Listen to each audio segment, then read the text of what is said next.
Well, I mean, first of all, thank you to everyone who's contributed to this incredibly interesting day and for giving us so much food for thought. I guess for me, throughout the day, I picked up, and we started to talk about this yesterday, but I guess one of the key aspects that really came out was what is the agency of the research that we do? Like, how much of this is lending where it should go? I guess there are questions of how much of this work can be potentially emancipatory and help us both in our disciplinary corners to connect with other people in other corners of the discipline, and also how much we can actually put the work out there for it to be picked up by, and that was a bit my question to you, who is going to pick that work, who's going to use it. And then in that sense, of course, the question of representation is key, because who is going to read the documents that we produce? What are the formats that we can produce that could be useful for others? I think we've seen a lot of drawings, we've seen maps, we've seen videos, we've seen also projects, apps. I mean, I think that there was a kind of a wealth of like formats that were already hinting towards that. I guess one of the questions that I had about that was the question of urban literacy. How much is the work that we do readable to others? I think that was not evident, if I may say, actually. I think that it might be difficult at times to actually read some of the work that is being produced. I think the New York department is doing an extra effort to actually really translate some of that work. You spoke about videos, you spoke about like how some of this work is really useful to people who are the first one affected by the decisions that are being taken. And I think this is really key if we talk about representation, which was, I guess, the topic of today. And it was a bit touched upon, I guess, how much of this representation can, or let's say how much of what we have been articulating as tools are then really at the service of the people that are affected. I think that there is a real risk also that some of the work that is being produced is then actually not doing that, is actually going to be used by entities that maybe don't have the public at the heart of their mission. It is something I was thinking about Ravi's work. It is something that I was also confronted to doing some work in Cairo, where there was an incredible resistance to drawing anything that could be taken as potentially 10-year plans, because this is incredibly complicated, and who has access to this document would make it incredibly risky for the people who are directly affected. So I think there is also these questions of the ethos of the work, how much is really useful, so going to the benefits of the people. And there is a benefit to being under the radar also, which I think we've seen a lot of small businesses and things like that. They are not interested in appearing anywhere else. That's actually potentially putting them at risk. And my last point maybe, and that is connected to the urban literacy, is related to participatory processes. We know in the meantime, those have been at times brutally co-opted by private forces. There is no project in the city today that doesn't claim to be participatory one way or the other. How much of our work is potentially being accaparrated by these to become a very, just like a veneer of participation, which I think is also a really in question. So I guess I would just throw that out there. I think the question of this agency of research, how much can we also control and think about who is using the work, who is the work for, is some of the questions that I picked up from the presentation today and thinking about all this. Thank you. Maybe Ricardo. Shift. Yeah, we're one. Okay. Just a couple of things. Living on the edge. The first thing is that probably thinking about what we've heard. Besides the linear perspective, there is a key in the depth. I guess that there is a very important key in how deep the public condition of the city conquers space within the block. Let's say it that way. We have spoken widely about the quality, the transparency, and the livability of the, let's call it, first barrier, the facade. But probably there is a lot to say about the center of the block, the second, the third barrier, and how they all can be linked and connected, and how the importance of a livable and active facade can be affected, or in what extent it is affected by this porosity. This is the first idea that I would like to remark. The second thing is that maybe we could talk a little bit more about itineraries, which are on the book, and I think it's a very important part of the research. We've been talking about the way to activate streets, for instance, but there is another perspective. The authors of the book called Itineraries, that it refers to a way of understanding the city through ways of navigating through it, not only along the streets, but also along formal or informal paths through the blocks when they are open blocks, and even if they are not. I think this is a very important thing too. In my opinion, this is extremely interesting, and it can be stimulated and organized, and it's in a certain way further research. The third remark is about the culture of the people living in this ground floor and the way it affects everything. It refers to a different perception on the notion of privacy, for instance, how much different populations are willing or not to share or to socialize. In many Latin American cities, for instance, I come from one of them, particularly in very vulnerable neighborhoods, much of urban life takes place in the public space, at least outside the house. Let's call it public space because I don't find any other better word to talk about this. But in formal business districts or in wealthy residential neighbors, on the other hand, people don't want to share many of their spaces.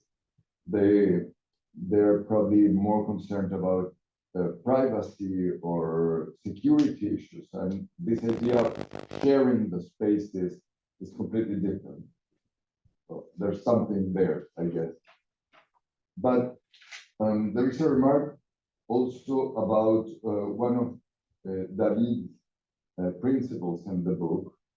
I would like to talk about commercial streets that are very important, but obviously we have much less commercial streets than residential ones. And so as much as it is important to analyze the conditions that allow better and more livable commercial streets, we still have to insist in our capacity to transform residential ones. Is it possible to imagine, for instance, a ground floor, an urban, livable, active ground floor in residential neighborhoods? This is something we haven't spoken about, not that much at least. In my opinion, this is one of the possibilities to go and to move the barriers, the limits further on. And last remark, the idea of a peak urban ground floor mentioned by Pierre Coelho presentation brings new meaning to the concept and establishes a relationship with the urban mangroves, which is one of the books of David, thinking not only about what happens in this ground floor, but understanding the rez-de-chaussée as a system, that may have many levels. That's what I would like to remark. Thank you. Carlos? Well, first of all, I would like also to thank Andres, David, and to organize this kind of seminars. But I think we are making and putting our thinking face to the problems of the reality and the complex reality of our world, but in particular in our neighborhoods, in our cities. The question of why and how we can live in another way this the reality is the object and the sense of the project. Our project is to transform the reality. And transform what kind of reality? The territorial mosaic city. I don't agree with this kind of dialectical oppositions, formal and informal. It doesn't exist anymore. And I think it's very interesting to take and to put value in the sense of the redeville, in the sense to change also the way that philosophical, but also operational, we change our approach to the reality. Many years ago, someone creates this slogan, Think Pedestrian. And Think Pedestrian, it was an invitation to make a very change, Copernican change, to leave the city, not only the right to the city, to practice the city, to be in the city and to be very personal and particular protagonists of the city. Maybe nowadays we can invite the slogan, Think Redeville.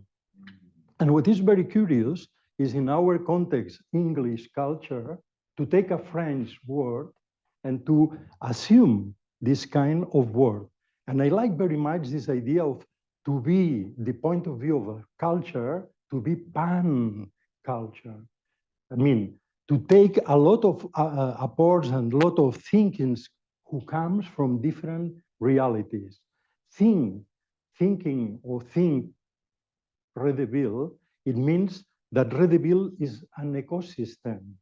It superates the idea of the border, of the line, of the street, even of the street.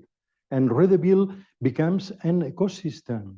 It becomes also a swarm thingness and a swarm space, because the limits between private and public becomes more difficult and confused. And so I think that it's very necessary to take the rules and the root of the redeville in this sense is a warm space. And we want to work with this warm space, soil, ground, but also space, atmosphere. So this three-dimensionality qualified also with the way to live, I think it's very necessary. And we saw in these many rich presentations, many situations and many attitudes to transform, not only to describe, or not only to put values in to understand the reality, but to transform.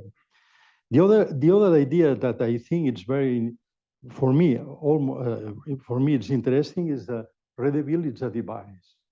How we can see, how we can understand, so how we can proceed to act in Vietnam, how we can to act in Jakarta, how we can to act in Barcelona, and we can act and to transform in many situations in the globalization, because it's real that the particulars of every city, every territory is very interesting, but maybe there is a global transformations of our planet that needs also one attitude to transform in ways that we can share. So I think that the redeville is also a device that have all the sense in the project, in the particular project.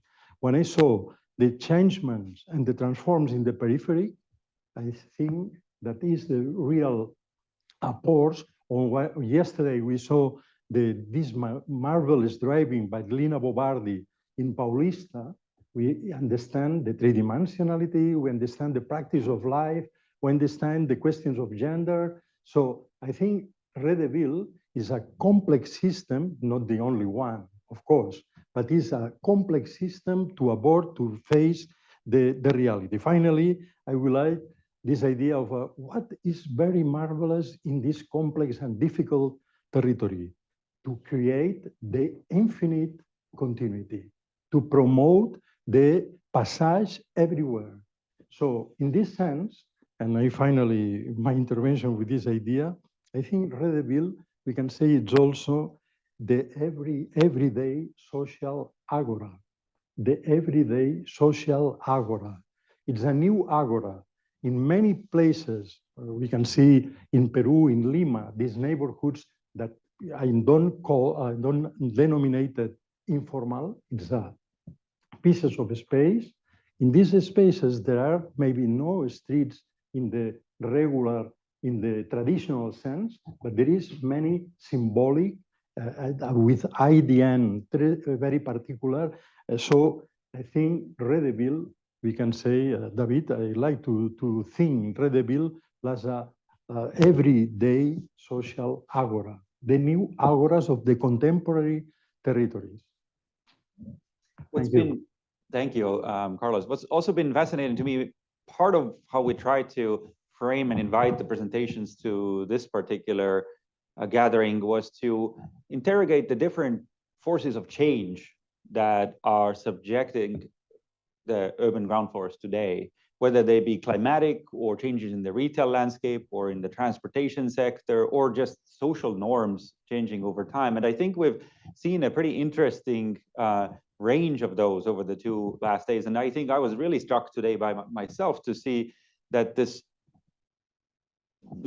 perhaps every city's greatest asset, that is this communal public realm, much of it on the ground floor, is something that is not, I mean, it can vanish so easily in cities that are subjected to sea level rise and storm surge routinely.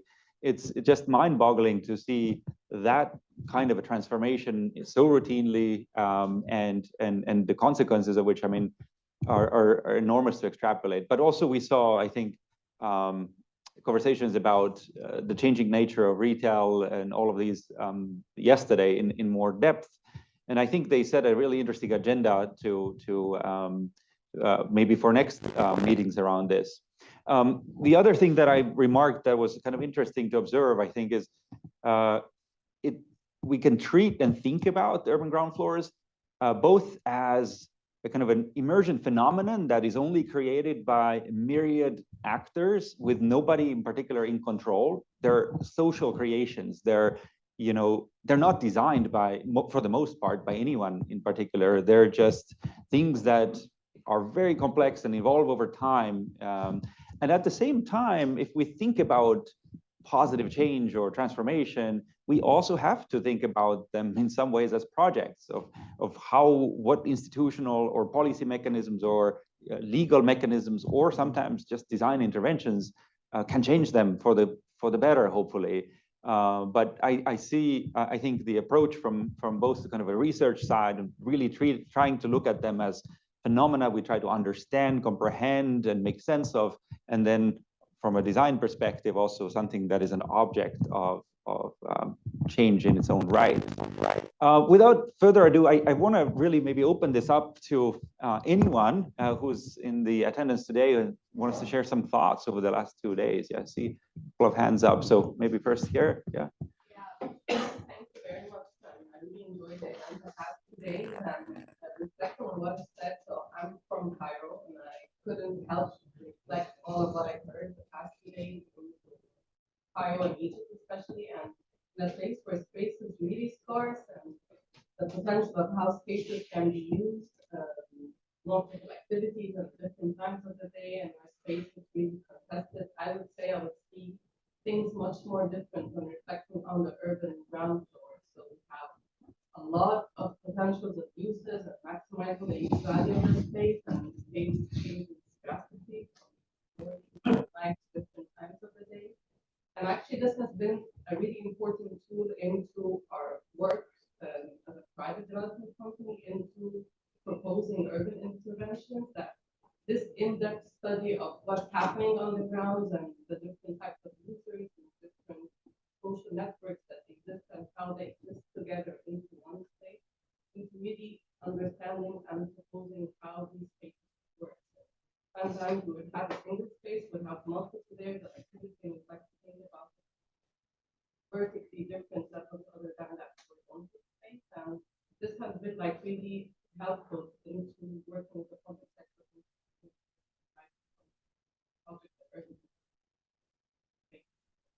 I would say that the urban ground floors in areas like Cairo would have much more complexities in understanding how much living space could provide for the potential of the Maybe first there and then David. Yeah.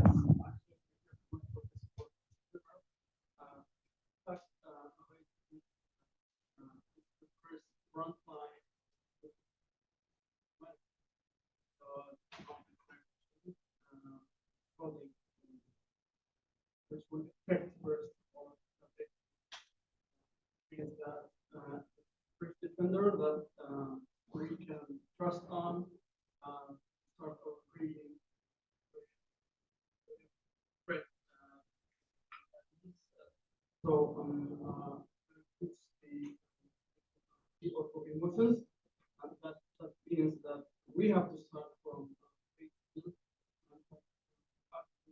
like the example of fire, which was reflected by the human needs and environment friendly.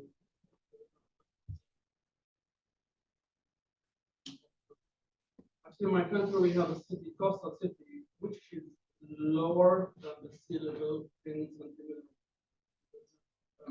Really problem. So, started by radio visit that we can solve our most problems in climate change.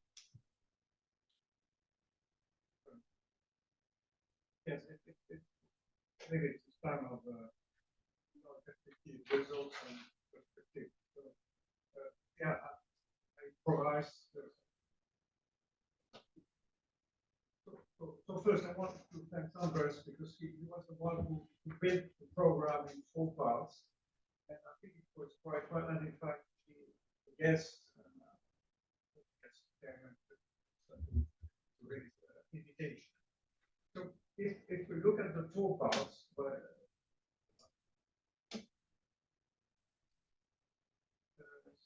I would say the first part was much more because the idea was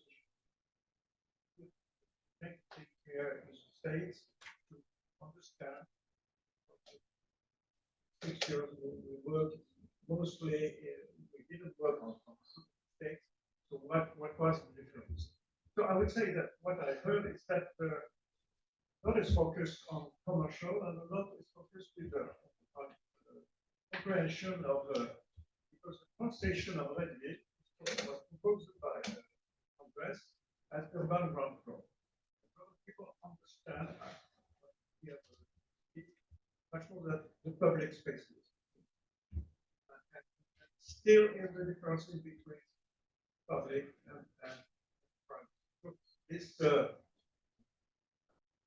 gap to very often takes into deep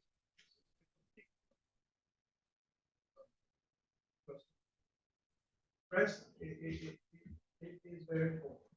And I think we maybe we work about the residential area and make it maybe more small study.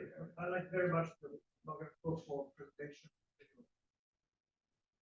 The whole idea, the reason why the things are changing, how they change, how they re-change, and so on and so on. I think those kind of studies are very useful. You can have the big data, but you understand the mechanism. Very spot in the city. So suburban residential area, how they are going to move, and I understand it was very difficult to understand because the new wishes of the people, so the gives some idea how things are changing. The second one was much more on the method. I think it's very important to carry out on method, how to change the way to make a project. Because I would say like the old man Karl Marx, it's not only interpreted, nations, but most of us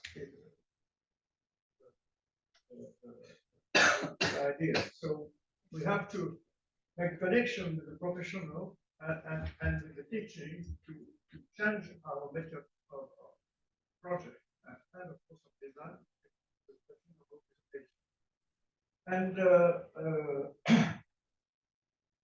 I have a little,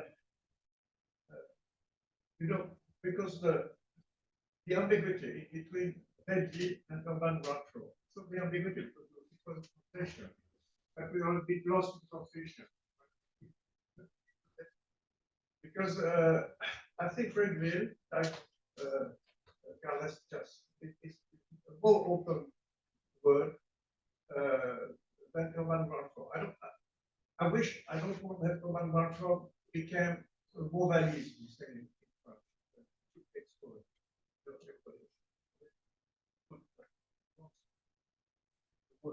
so, of course, it's a distillation, it's an idea of work, purpose in that, so it's not very hard. We have to really understand the differences. So, this morning, I think it was very important because we didn't speak about environment issues, and we think it's a very important level to enlarge the notion of Redfield, because as I tried to say yesterday, that the environmental question doesn't care with public, private, and that also social issues much more obvious than if you stay on the to rule the sidewalk. So I think we must, in the next months, years, carry on this environmental very important and open to, of course, formal, informal. I don't open this discussion, but I think we must share that big subject are the mega region, the bad mega region in Africa. We don't know very little about this. The people who walk pedestrian, it's not a choice. It's not. This is the way people live, and hundreds and millions of people live in Kinshasa like this. So I think we should much more also exchange and work with those kind of cities where the Redville is, you know, I'm looking at Kinshasa, call it hard to chaussée, and everything is work. So I'm not naive with informal. I'm not, but I don't want to be cynic also. So we have a good point of about this, and we have to learn from that, and we have to exchange. So I hope that the next seminar, because I hope the next seminar, which would be maybe on those issues, I mean, a place where we can mix local observations and thematic, carry on thematic.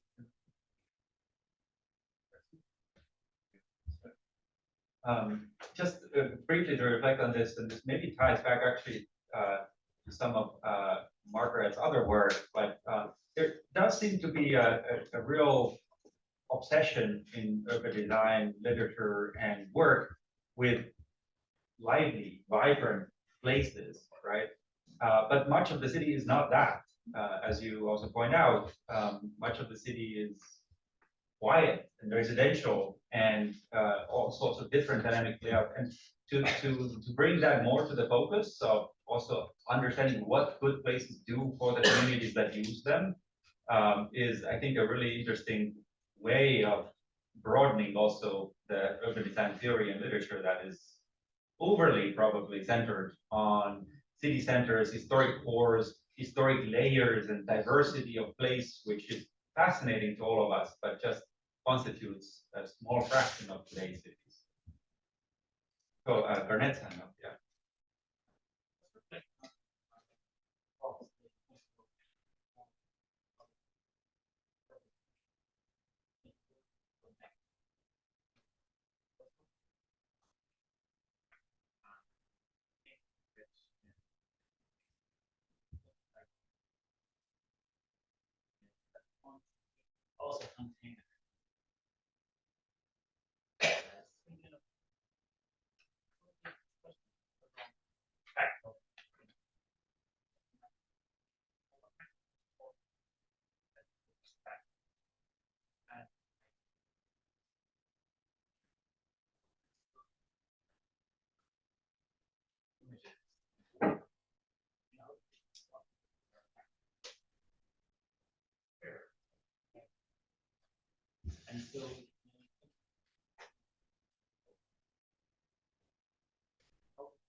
Great, yeah. I remember that late John DiMoncho here at MIT would always use describe urban space with almost person characteristics. To talk about a street as generous or welcoming or rude, or use adjectives that we usually use to describe personas or person qualities. And I think it ties a little bit to your thought, but I think that looking at the fears, desires, and things that people project on a street from the to kind of humanize it in that way, and to try to think how the characteristics that are also designed or built or developed on the street influence those characters. That's an interesting direction, I think. What is it?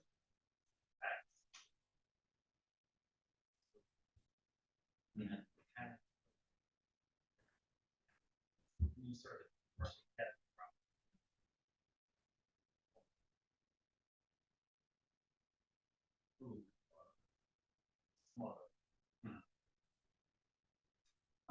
I did promise to try to get us out of here by 5, and I've already broken that promise. I apologize for that.